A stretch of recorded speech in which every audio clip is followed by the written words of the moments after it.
It's been 5 days now simula nung na-hack yung Maya account ko due to fraudulent link na na-send doon sa official messaging system ni Maya. And fraudster able to took all of my Maya savings for more than 116,000 pesos, Maya credits of 30,000 pesos, and also applied for personal loan na hindi ko naman inauthorize. And super nakaka-depress talaga yung mga nagdaang araw.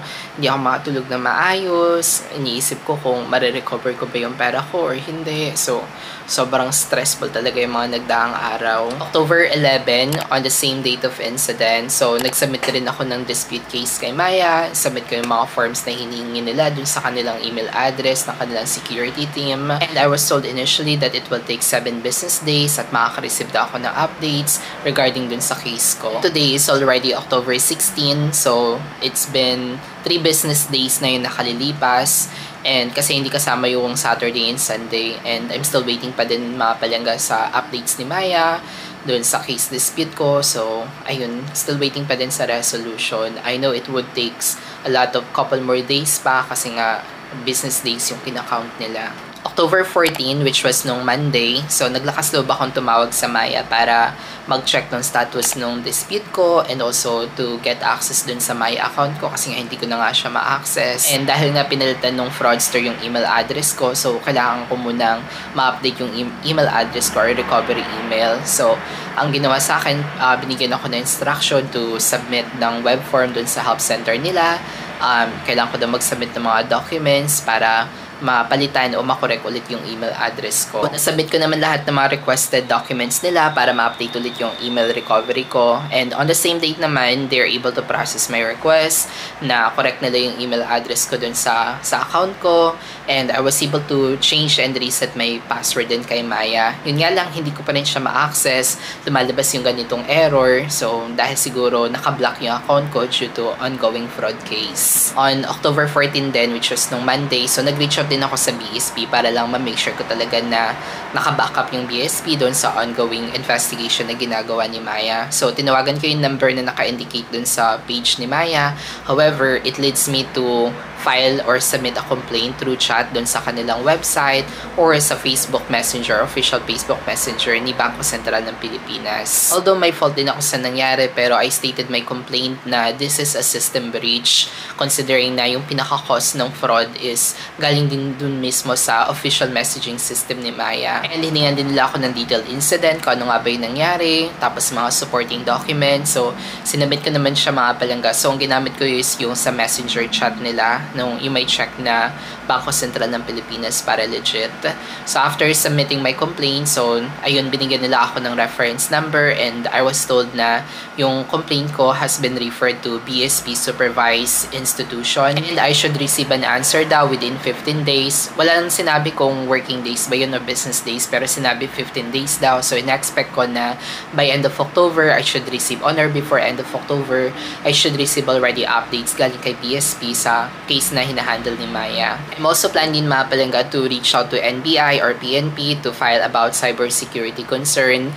Pero dahil wala pa akong access sa account ko kay Maya, so I guess hindi pa enough yung mga evidences ko, yung mga supporting documents ko para ma-provide dito sa case na to. So, kailangan ko talaga ma-access muna yung account ko para makita ko talaga kung ano yung nangyari sa account ko. Ito yung mga fraud na nangyari and that way, supported talaga yung mga evidences na meron ako kapag nag-file ako ng complaint or ng cases pagdating kay NBI naman at saka sa PNP. And October 15 mga palangga kahapon, Tuesday. So, tumawag ulit ako kay Maya para humingi na assistance para ma-unlock or ma-unblock yung account ko. And that way, makikita ko na kung ano yung mga nangyari sa account ko. So, dahil nga na-change ko na rin naman yung email address, tapos na-reset ko naman yung password. So, ayun, I was planning to get access to my account para may idea na ako kung ano nangyayari at makatake ako ng mga screenshots na magagamit ko to file a report sa iba pa mga authorities. Yun nga lang, medyo pahirapan din yung pag-request ng pag-unblock ng account, which is naiintindihan ko naman kasi nga this is really serious cases or fraud cases na kailangan talaga nilang ma-investigate na mabuti. mabuti bago sila makapag-make ng changes. So, naiintindihan ko naman. So, I was referred by the agent to send an email ulit dun sa security team ni Maya. So, kailangan ko magsabit ng letter of request for activation ng account ko. Yun nga lang, it would take 7 working days daw bago daw ako makareceive ng update dun sa request na yon. So, sa ngayon, wala pa rin akong access sa account ko. So, I'm not sure kung aantayin ko ba talaga na magantay pa ako ng update kay Maya para ma-access ko yung account ko bago ako mag-reach out sa ibang authority, or maybe kailangan ko na talagang mag-reach out sa authority kahit wala pa ako access sa account ko. I'm not sure. Comment ko naman sa comment section, baka kasi pagdating ko sa PNP o sa NBI, so baka hindi nila ako masyado ma-assist since hindi ganun, hindi enough yung evidences ko, yung supporting documents regarding sa nangyari. And nag-follow up ulit ako dun sa status ng dispute ko kasi gusto ko talaga ma-make sure na na-receive nila yung dispute ko, which is sobrang weird din kasi sabi dun sa kanilang help center ni Maya na pag nag-submit ka ng email dun sa kanilang security team, dapat makaka-receive ko ng confirmation na na-receive nila, ganun. Pero wala pa ako nare-receive ng confirmation, kaya parang nag-worry ako kung may nag-investigate nga ba talaga or wala, ganun. So, sobrang worried talaga ako. Kaya, follow up ulit ako dun sa agent kung ano na nga ba yung status ng dispute ko. And, na-confirm niya naman daw na may ongoing dispute nga daw.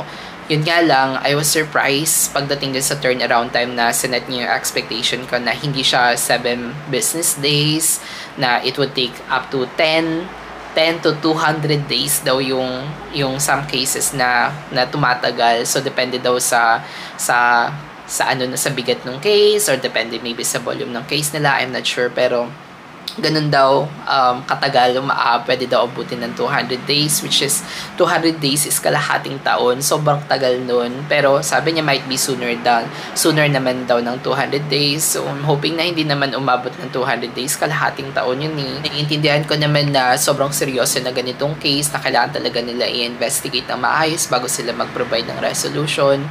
So naiintindihan ko naman, pero nakaka-stress na kailangan ko mag-antay ng kalahating taon para magkaroon ng or makareceive ng updates pagdating sa dispute ko. Kaya I'm hoping na hindi naman umabot ng 200 days or kalahating taon yung dispute case kay Maya. At nakareceive na rin ako ng email din kahapon, Palangga, October 15, galing sa escalations team ni Maya na na-receive na nila yung complaint na ni-refer ni BSP or Bangko Sentral ng Pilipinas.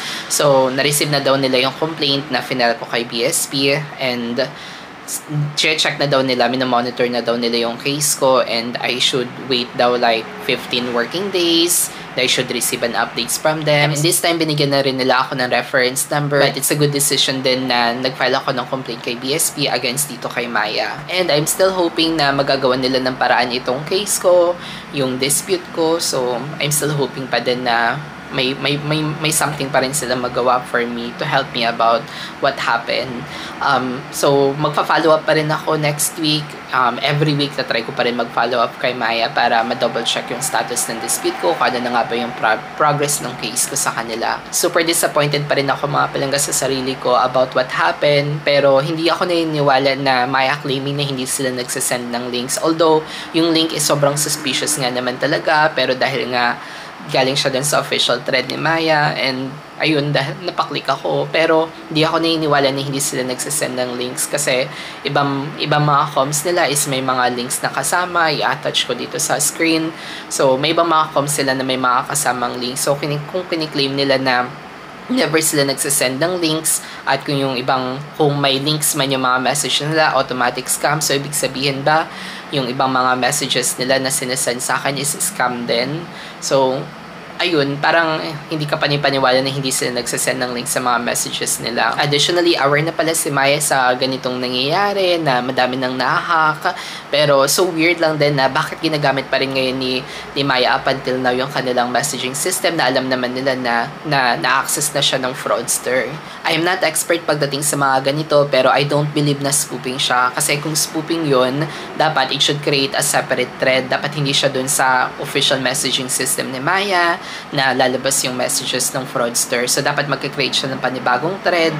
So, I guess yun yung spoofing for me. Pero let me know kung mali ako. Pero for me, it looks like na-breach yung kanilang communication system ni Maya. And honestly, late ko na rin nakita yung kanilang advisory na huwag maniwala kapag kahit may Maya na nakalagay. Pero sobrang weird. Para siyang katulad ng sa isang tao, dalawa yung personality. Ganun ba yun na merong kang evil or merong fraudster, tapos merong good. So, parang saan ka maniniwala na yung advisory mismo is galing din dun sa official text message ng fraudster. So, parang weird lang din. I also noticed na hindi lang pala ako yung naging biktima. Sobrang madami na rin pala naging biktima nitong kind of fraud case. Sa ngayon, I'm still trying to recover pa din yung sarili ko na nangyari na to. So, pero hindi pa rin ako nawalan ng pag-asa na may magagawa yung paraan si Maya considering na regulated siya ng BSP at tapos under siya ng PDIC. So, I hope na may magawa pa rin ng paraan si Maya, pero ayun, still trying to recover pa din yung sarili ko. Salamat din pala sa mga nag-advise sa akin dun sa previous video. It helps me para maging matatag sa lahat. And I know naman na lahat ng bagay is may reason kung bakit nangyayari. So, pero this is the biggest lesson talaga. One of the biggest lesson na natutunan ko sa life ko, and hindi ko hahayaan na mangyari ulit ito sa susunod.